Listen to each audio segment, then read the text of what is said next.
समाज पार्टी के राष्ट्रीय कोऑर्डिनेटर युवा हृदय सम्राट आकाश आनंद जी हमारे बीच में मंच पर उपस्थित हैं।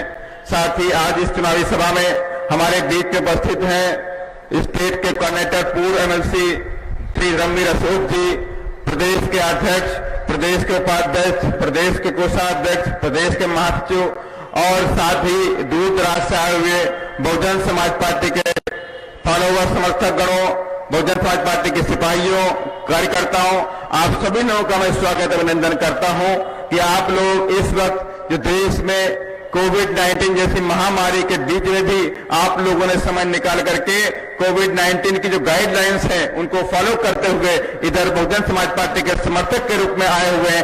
आप सभी लोगों का मैं स्वागत अभिनंदन करता हूं। साथियों, क्योंकि पश्चिम बंगाल की धरती है और धन्य धरती है पश्चिम बंगाल की, साथियों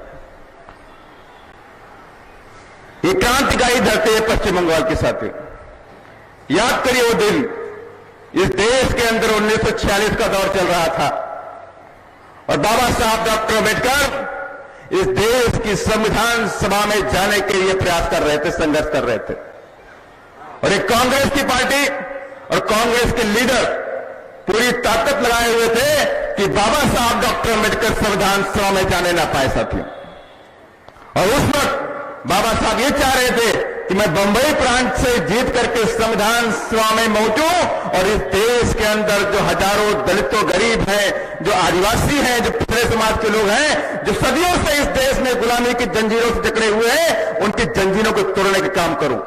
लेकिन कांग्रेस जान नहीं थी और कांग्रेस ने पूरी ताकत लगा दी कि बाबा साहब डॉक्टर अम्बेडकर को हम बंबई प्रांत से संविधान सभा में भेजने नहीं देंगे, साथियों जाने नहीं देंगे। तो धन्य है ये पश्चिम बंगाल के लोग, जयसोर खुलना जो उस वक्त भारत का पार्ट था, वहां के नमोसूत्रा लोग, वहां के मुस्लिम समाज के लोगों ने बाबा साहब से रिक्वेस्ट किया कि बाबा साहब डॉक्टर अम्बेडकर आप हमारे यहां आ जाइए, हम आपको अपने हाथ जिता करके इस संविधान सभा में भेजने का काम करेंगे। साथियों और धन्य है महाप्रभु जोगेंद्र नाथ मंडल जी और धन्य है मुकुंद भारती मलिक जी, जिन्होंने अपनी सीट को सेक्रीफाई करके बाबा साहब डॉक्टर अम्बेडकर को लेकर के साथियों आए और बाबा साहब जयसर और खुलना से चुनाव जीत गए और ये बात कांग्रेस को अच्छी नहीं लगी। साथियों और साजिश के तहत कांग्रेस ने क्या किया, कहा बाबा साहब डॉक्टर अम्बेडकर आप जिस क्षेत्र से जीत कर आए हुए हैं वो क्षेत्र तो पाकिस्तान में चला गया, पूरी पाकिस्तान में चला गया। अगर आप मेंबर बनना चाहते हैं तो आपको मेंबरशिप छोड़नी पड़ेगी क्योंकि वो पाकिस्तान चला गया, आपको पाकिस्तान जाना पड़ेगा।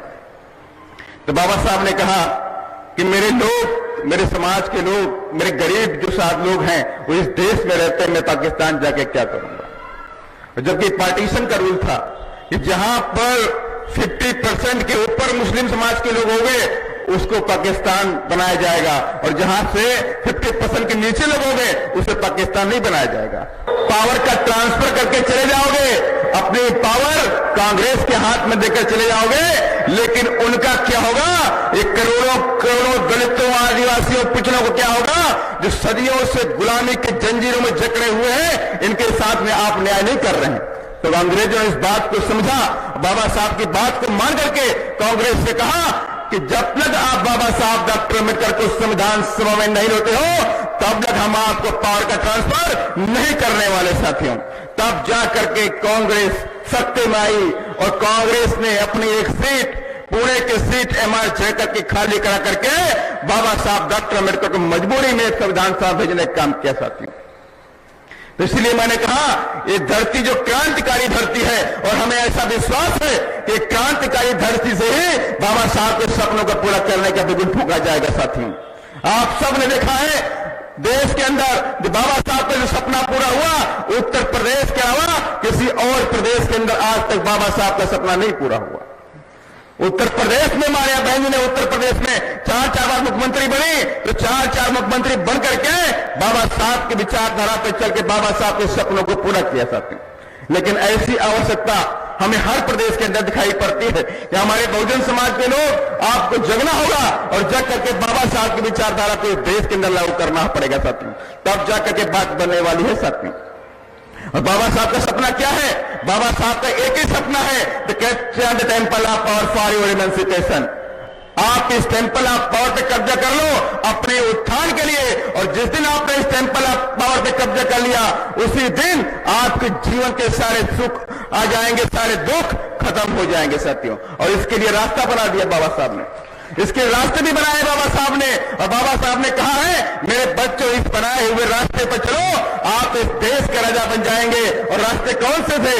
बाबा साहब ने हमें उपदेश दिए हैं, ये शिक्षित बनो, संघर्ष करो और संगठित रहो साथियों।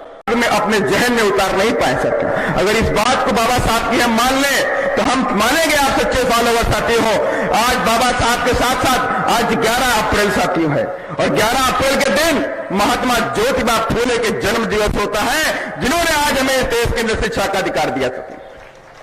और आज से 3 दिन बाद बाबा साहब का जयंती साथियों, बाबा साहब का जन्म दिवस साथियों है।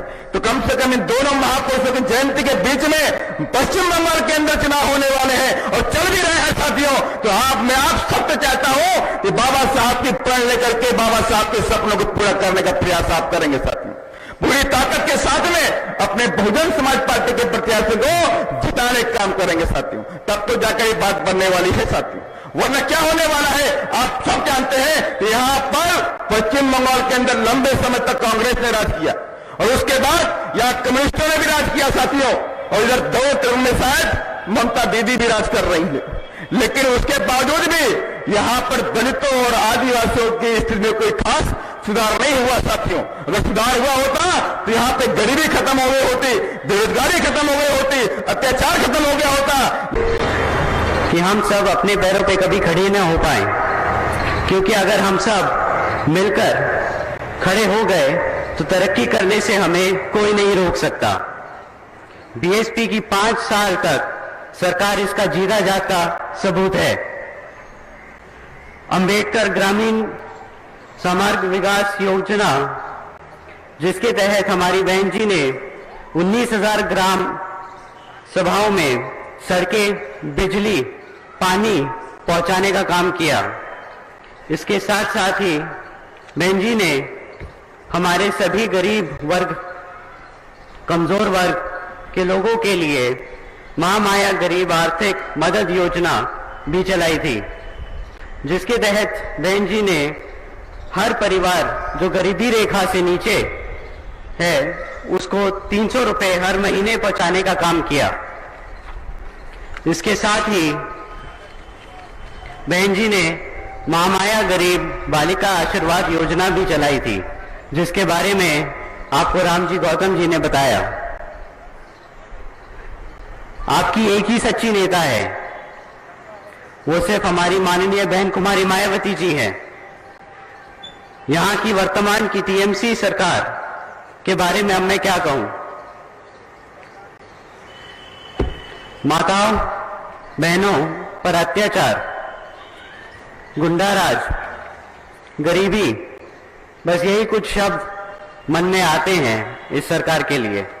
नेशनल दस्तक की आपसे गुजारिश है कि अगर इसको बचाना चाहते हैं तो नेशनल दस्तक को सब्सक्राइब करने के लिए रेड कलर के सब्सक्राइब बटन को दबाएं, फिर बेल आइकन की घंटी दबाएं। नेशनल दस्तक को बचाने के लिए बहुत जरूरी है कि हर खबर को शेयर करें, लाइक करें, कमेंट जरूर करें।